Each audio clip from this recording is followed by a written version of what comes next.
Olá, tudo bem, irmãos? Boa tarde, que bom.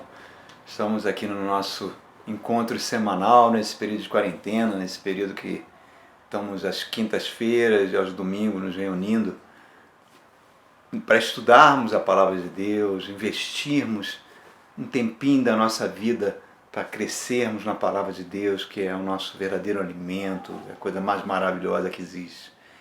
E hoje eu queria falar particularmente sobre a palavra, nós estamos estudando as verdades espirituais que o apóstolo Pedro compartilhou na sua epístola conosco, e eu queria falar hoje sobre o genuíno leite espiritual, né?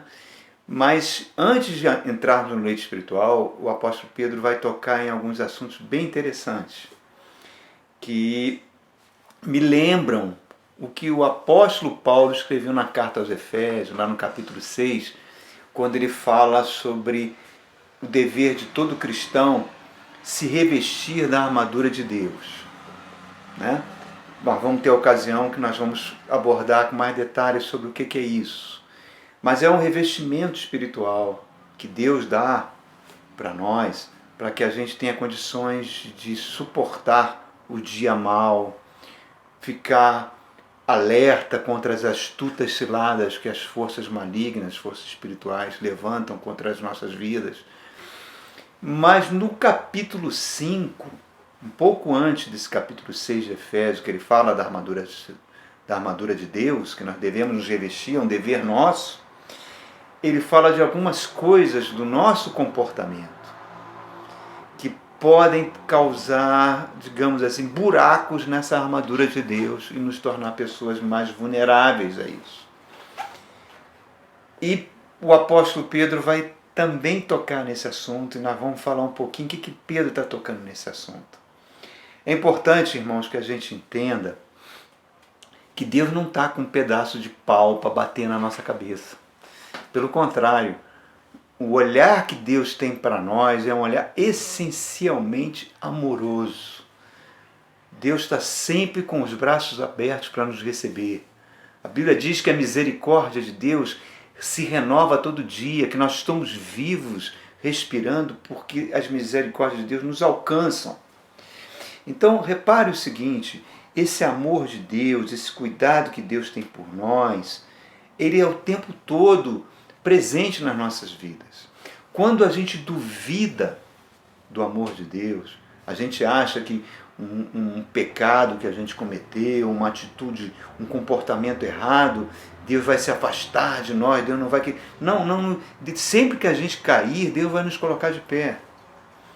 Não há nada que a gente possa fazer fugir da presença de Deus, que Deus não nos alcance com seu amor. Agora, quando a gente não tem a consciência desse amor de Deus por nós, a gente se torna mais vulnerável. A gente permite que essa armadura de Deus comece a ficar numa situação de vulnerabilidade e a gente se torna muito frágil, porque a gente começa a duvidar da proteção, do amor, do cuidado de Deus. E isso a Bíblia o tempo todo fala para a gente não deve nutrir esses sentimentos. A Bíblia diz que a gente não deve temer a Deus.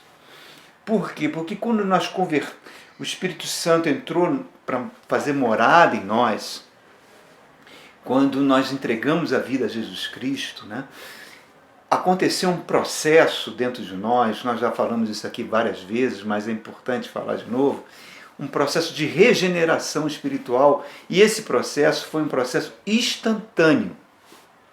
A regeneração espiritual que nós sofremos foi instantânea. Não foi algo que Deus teve que esperar um ano ou um tempão para ver se a gente melhora como pessoa. Não. Entregou a vida a Jesus Cristo, o Espírito Santo entra dentro de nós e nosso espírito é restaurado. A Bíblia chama esse processo de novo nascimento. É algo instantâneo. Assim como as células do nosso corpo se renovam, bilhões de células se renovam, às vezes quando você toma um banho, essas células são regeneradas, houve um processo de regeneração espiritual dentro de nós. Um novo ser, Wagner, que estava morto, se conectou ao Espírito de Deus. Nós temos falado bastante sobre isso. Então, a manifestação dessa regeneração no nosso psique, na nossa personalidade, no nosso emocional, nas nossas condutas, pelo contrário, não é tão imediato quanto foi a regeneração espiritual que nós sofremos. A manifestação do poder de Deus sobre nós, transformando a gente em pessoas melhores, pessoas mais parecidas com Jesus, não acontece de forma imediata como aconteceu espiritualmente em nós. Leva um tempo para o Espírito Santo transformar a nossa personalidade. Tanto é que muitas vezes quando a gente comete um pecado ou faz algo que, como é que eu posso dizer, que a gente se sente mal, algo que, principalmente quando a gente fere pessoas que nós amamos, né? Porque é uma coisa quase que inevitável, nós estamos sempre, o relacionamento humano sempre tem feridas, não tem como fugir disso. Você pode ter 10 mil cachorrinhos, gatinhos de estimação dentro da sua casa, mas se você botar você pode se relacionar muito bem com os seus dogs, com os seus pets, de forma maravilhosa, mas com um ser humano já é coisa muito mais difícil. Se você se relacionar com um ser humano, sempre você vai ser... As possibilidades de você ser ferido e machucado, e de você ferir e machucar essa pessoa são muito grandes. Agora, com a presença do Espírito Santo, com o conhecimento da Palavra de Deus, nós precisamos evitar usar esse poder espiritual que está disponível para que a gente cresça e a gente consiga se relacionar com as pessoas como Deus quer que nós nos relacionemos, principalmente com amor. Quando a gente não age dessa forma, quando a gente não tem essa consciência espiritual que nós precisamos ser transformados, vai acontecer aquilo que o apóstolo Paulo fala na carta aos Tessalonicenses, no capítulo 5. Nós podemos apagar o Espírito Santo. Não apagar como se o Espírito Santo fosse um fogo que você apaga, mas não é isso. É cada vez mais a gente anular, pelas nossas escolhas, pelo nosso livre-arbítrio que Deus respeita, a gente anular a influência do Espírito Santo em nós. Por isso que Paulo fala, não apagueis o Espírito Santo. Porque quando você faz isso, é uma verdadeira tragédia, irmãos. A gente vai perdendo essa influência que o Espírito Santo tem sobre as nossas vidas. Olha, querido, você pode obter conhecimentos fantásticos por meio de livros, por meio de cursos, etc. Mas nada se compara ao conhecimento que o Espírito Santo quer passar para você. Em cada assunto da sua vida, pode ser o assunto mais trivial, querido, pode ser a coisa que você acha mais simples, para Deus é muito importante. Todos os pequenos relacionamentos, todas as nossas escolhas, para Deus tem muita importância. E o Espírito Santo é Deus. É a terceira pessoa da Santíssima Trindade. Jesus chama ele de o Consolador, o Confortador, que vai nos levar a toda a verdade. Né? Então, e ele é um cavalheiro. Ele nunca vai entrar dentro de nós como um espírito maligno entra muitas vezes em muitas pessoas. Né? De forma violenta, fazendo a pessoa sair da sua normalidade. Não, o Espírito Santo vai respeitar as nossas escolhas. Então nós precisamos buscar mais a presença dele. Jesus fala, entre no seu quarto, feche a porta do seu quarto, no silêncio. O silêncio é uma coisa fantástica. Fica um tempo em silêncio diante de Deus. Isso não é coisa de religião oriental, não. Isso é bíblico, irmãos. O silêncio, Deus fala conosco. Que o nosso Pai em secreto vai conversar conosco, vai nos orientar em cada assunto da nossa vida, por menor que seja a importância, para Deus tem muita importância. Então nós não podemos apagar o Espírito Santo. E Pedro agora vai dizer para a gente como a gente pode apagar o Espírito, que Paulo fala também no capítulo 4 aos Efésios. Podemos danificar essa armadura celestial, essa armadura espiritual de proteção. Vamos ver então? Vamos começar aqui então no capítulo 2, que nós estamos iniciando hoje. Olha o capítulo 1, o versículo 1, perdão, ele fala: livrem-se, pois, de toda maldade, de todo engano, de toda hipocrisia, de toda inveja e toda espécie de maledicência. Livrem-se, o verbo livrar no grego tem uma palavra grega que é apostesai. Apostesai, de onde vem a palavra apostasia, que significa negar a fé. Ou então, apostasia significa ter uma fé equivocada, uma fé que não está alinhada com a palavra de Deus. Infelizmente, é a marca da geração atual que nós temos. Apostasia, apostesai. Ele está falando, é como se fosse uma roupa suja. É como se você se vestisse de uma roupa suja, que você tem que se livrar dessa roupa. A Bíblia ela usa muito essa linguagem figurada de você se despir do velho homem, né? Colossenses 3 fala para você se revestir, né? De toda bondade, de toda humildade. E a epístola de algumas passagens no Novo Testamento fala que você deve se despir. No Antigo Testamento, nós temos lá no capítulo 3 do profeta Zacarias, ele está tendo uma visão, ele olha o sumo sacerdote Josué com roupas sujas e o diabo do lado dele. E Deus está falando, tire essas vestes, coloque vestes limpas. É sempre uma linguagem figurada. O que significa isso? É o nosso comportamento. Ele está falando coisas que nós fazemos, coisas que nós praticamos, conduta que nós temos que vão fazer rombos nessa armadura espiritual. E olha só, então ele está falando, vamos nos despir disso. Deus criou, queridos, todo ser humano criado por Deus tem dentro de si uma lei moral. Pode ser o camarada lá no interior do Nepal, que nunca ouviu falar sobre Deus, nunca ouviu falar sobre Jesus Cristo. Dentro dele tem uma lei moral funcionando, que vai orientar os seus relacionamentos. E ele sabe que quando viola essa lei moral, todo ser humano sabe quando está violando essa lei moral. E quando ele viola uma lei moral colocada por Deus, ele se torna um ser imoral. E a imoralidade, que a gente associa muito com a imoralidade sexual também, toda forma de imoralidade, ela desconstrói a nossa personalidade. É uma violência contra nós. Desconstrói o nosso psique, desconstrói o nosso emocional, desconstrói os nossos relacionamentos. Então, isso que ele está falando, livre-se. Livre-se disso. Agora ele vai dar nome aos bois.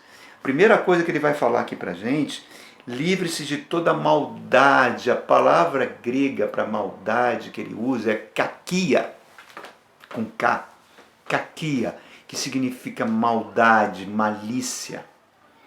É a capacidade que o ser humano tem de fazer o mal ao seu próximo, que mata o amor fraternal. Digamos assim, a base de todo racismo. É a base de todo extremismo, seja ele religioso ou político. É a maldade, é a malícia, é a caquia. Ela é algo extremamente diabólico. Toda violência que existe contra uma mulher é o ser mais generoso que Deus fez. A mulher, ela tem a generosidade dentro dela como forma, dentro da sua próprio sentimento de maternidade. Toda mulher é mulher generosa. Então, quando você faz uma violência contra a mulher, seja um feminicídio ou qualquer violência contra a mulher, é um caquia, é uma maldade, uma violência contra uma minoria, seja ela minoria racial ou minoria de opção sexual, não importa, é caquia. Uma minoria religiosa que você ataca é caquia. Tudo isso abre verdadeiros rombos na nossa armadura celestial. E Deus abomina essas coisas, irmãos. Abomina porque vai contra a lei que Ele colocou nos nossos corações. Segunda coisa que Ele está falando. Engano. A palavra engano no grego é doulos, que a gente conhece em português como dolo. Doulos significa falso ensino. O Brasil foi criado em cima do falso ensino religioso. Nós tivemos aí, desde a época dos jesuítas, o sincretismo religioso misturado com as religiões afro-indígenas e criou todo esse sincretismo que assola o Brasil, que causa muitos danos.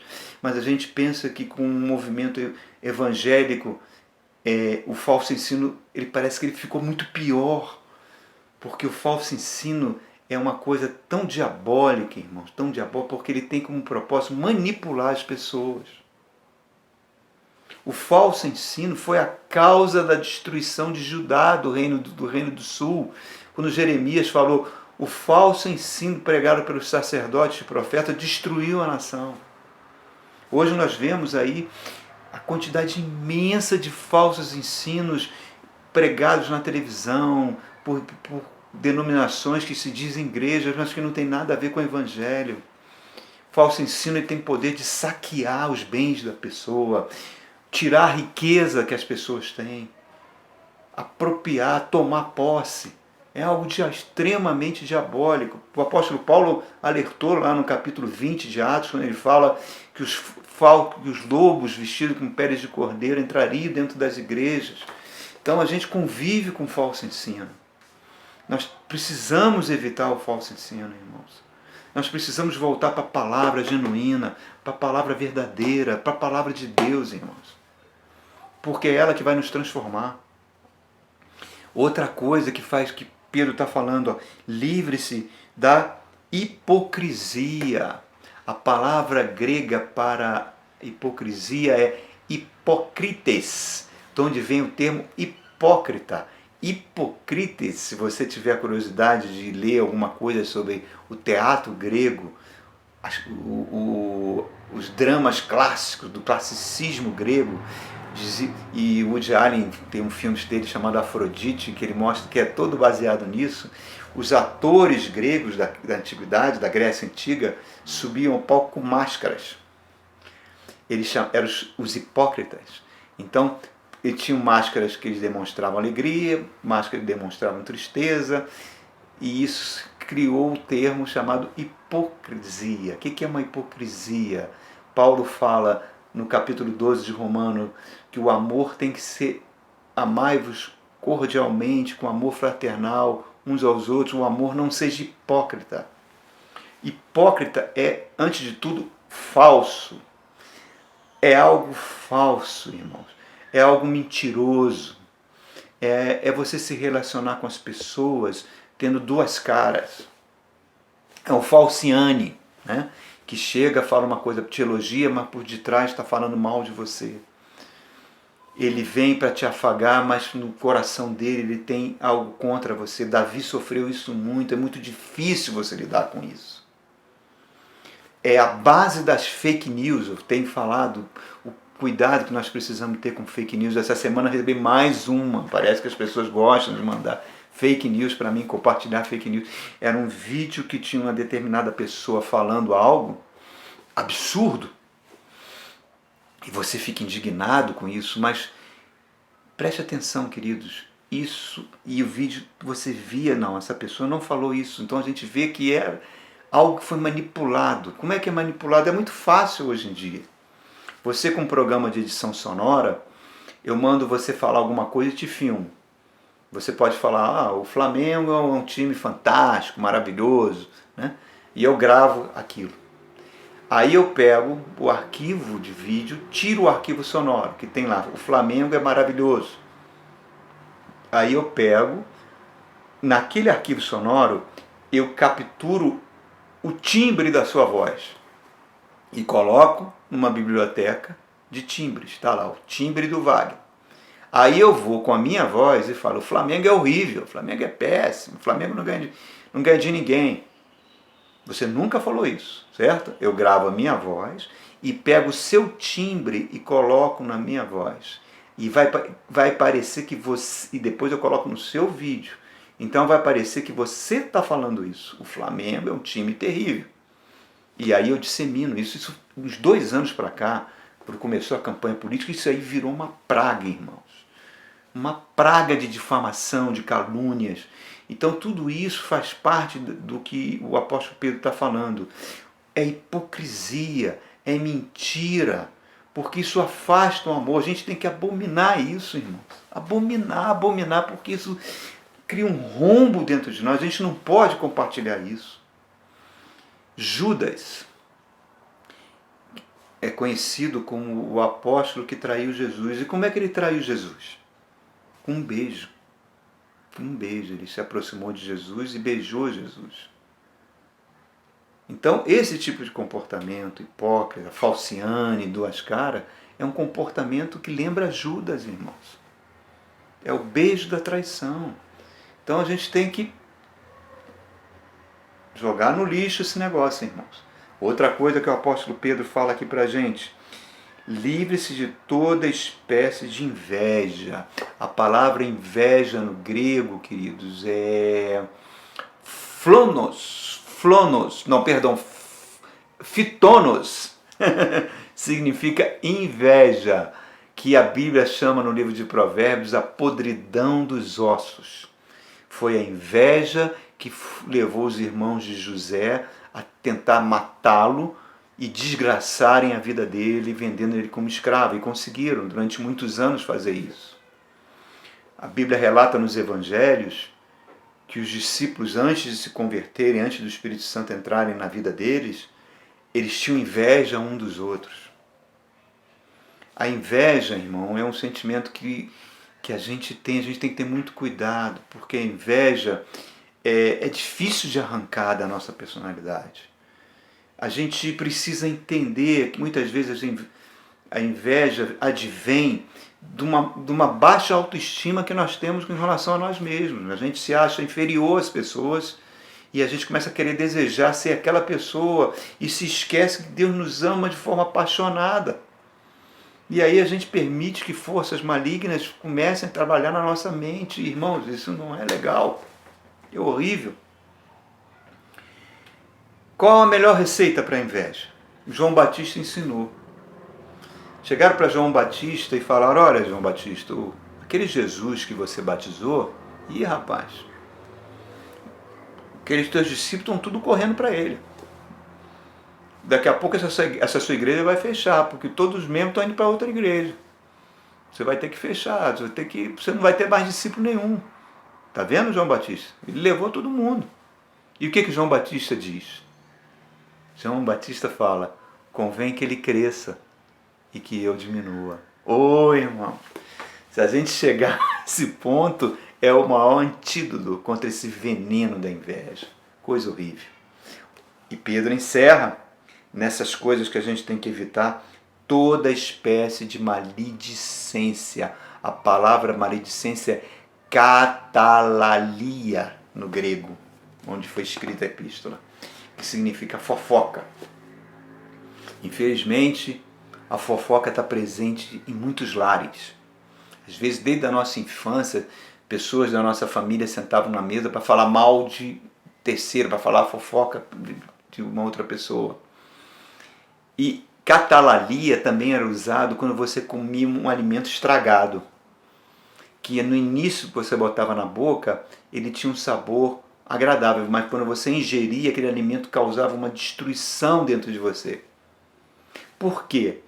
A fofoca é tão diabólica e Deus abomina. Deus está lá, Deus fala: eu abomino aquele que fala mal do irmão, aquele que provoca a contenda do irmão. Porque a fofoca sempre é feita pelas costas da pessoa e a pessoa nunca está presente para se defender. Pessoas dizem coisas horríveis e disseminam coisas horríveis por meio da fofoca. E muitas vezes a gente acaba sendo um pouco hipócrita, né, irmão? Porque as pessoas vêm falar conosco: eu não gosto de fofoca, não dou ouvido a fofoca. Mas quando alguém vem falar com a gente acaba se deleitando com o que fala. É mesmo? Conta mais, ele fez isso, fez aquilo. E a gente vai provoca prazer, irmãos. Olha que natureza que nós temos. A fofoca é diabólica, ela destrói o amor fraternal, destrói a comunhão entre os irmãos. E também, como a inveja, é fruto de uma insegurança. de uma autodesvalorização nossa. E a gente faz, então, desmerecendo o outro, fazendo fofoca do outro. A gente precisa se libertar disso tudo, irmão, senão a gente apaga o Espírito Santo dentro de nós. Por isso que o nosso lar é um verdadeiro laboratório. É no lar que a gente tem que corrigir esses defeitos da nossa personalidade, com os nossos próximos. Porque não adianta nada, irmão, você ser muito simpático para as pessoas lá de fora, no seu trabalho, na sua igreja. Todo mundo gosta de você, mas dentro de casa você é totalmente diferente disso. Você veste uma outra máscara. Então, vamos ser genuínos. A Bíblia fala, o justo, quando a gente fere o justo fala, quando eu sou ferido por uma palavra, que alguém vem me apontar o defeito que eu tenho, isso é um favor. Porque eu vou meditar, eu vou ver, cara, estou agindo dessa forma, eu tenho que mudar. E as pessoas do nosso lar são os nossos espelhos, são as pessoas ideais para dizerem para a gente que a gente precisa mudar naquilo. Não é? Então, Pedro está dizendo, olha, vamos nos livrar disso tudo. E aí ele dá qual o remédio para isso tudo. Ele fala no verso 2, como crianças recém-nascidas, desejem intensamente o leite espiritual puro, para que por meio dele vocês cresçam para a salvação, agora que vocês provaram que o Senhor é bom. O leite espiritual. O que é o leite espiritual? É a palavra genuína de Deus. Isso que nós estamos fazendo aqui. Um leite não adulterado. Uma palavra que vem direto do trono de Deus. Que nós estamos compartilhando aqui. Eu estou lendo essa epístola linda e juntos trabalhando nela. Isso é leite espiritual, irmão. Crescemos com isso. Vocês se lembram da Parmalat? A Parmalat era uma multinacional, acho que francesa, que há uns anos atrás ela foi punida. O leite dela foi proibido, foi tirado do mercado, porque estavam adulterando o leite, colocando soda cáustica dentro do leite. Olha que coisa horrível, irmãos. Olha que ponto a maldade e a cobiça humana leva. Para ter mais lucro, ela que era tão respeitável, colocava soda cáustica dentro do leite. Então você comprava o leite, a embalagem dele por fora era bonita, mas provocava morte. Um falso ensino, uma palavra que não é a palavra genuína, verdadeira, provoca a morte. Lembre-se, irmãos, o próprio Satanás usou a palavra de Deus contra Jesus. Falou, você está escrito no Salmo 91, Jesus, pula daqui de cima que os anjos vão te sustentar. Você não é filho de Deus? E Jesus, e como é que Jesus lutou contra Satanás no deserto, no monte da tentação? Utilizando a própria palavra. A própria palavra que é chamada na Bíblia de espada do Espírito. O capítulo 1 de João fala que no princípio era a palavra estava com Deus e a palavra era Deus. E a palavra se fez carne e habitou entre nós. Quem é essa palavra? Que no grego é chamada de Logos. Logos é o próprio Jesus Cristo. Eu não tenho como separar a palavra de Deus da pessoa de Jesus Cristo. Então, Jesus fala, aquele que comer da minha carne e beber do meu sangue vai ter vida eterna. Então, a palavra de Deus, ela tem o poder de trazer vida eterna. Por isso que ele está falando aqui para a gente, nesse verso tão lindo aqui, ele está falando, para que vocês cresçam para a salvação. Jesus conquistou a salvação para nós, mas eu preciso crescer, eu preciso permitir que o Espírito Santo transforme essa minha personalidade na personalidade de Jesus, para que eu volte a ser gente como Deus quer que eu seja, irmãos. E então ele está falando, eu tenho que ansiar por essa palavra como um bebê anseia pelo leite materno. Porque isso vai capacitar a mim e você de poder até a volta de Jesus Cristo. É o verdadeiro leite espiritual que vai nos transformar e vai fazer que a gente receba mais e mais de Deus. É isso aí, irmão. Nada mais precisa ser acrescentado em relação a isso. Busque esse leite espiritual. Busque essa verdade espiritual. Que coisa fantástica. Que coisa fantástica. E que esse domingo, irmãos, seja um domingo maravilhoso para você. E que essa semana seja uma semana cheia de boas notícias. Amém? Deus abençoe. Uma ótima semana. E vamos beber esse leite espiritual.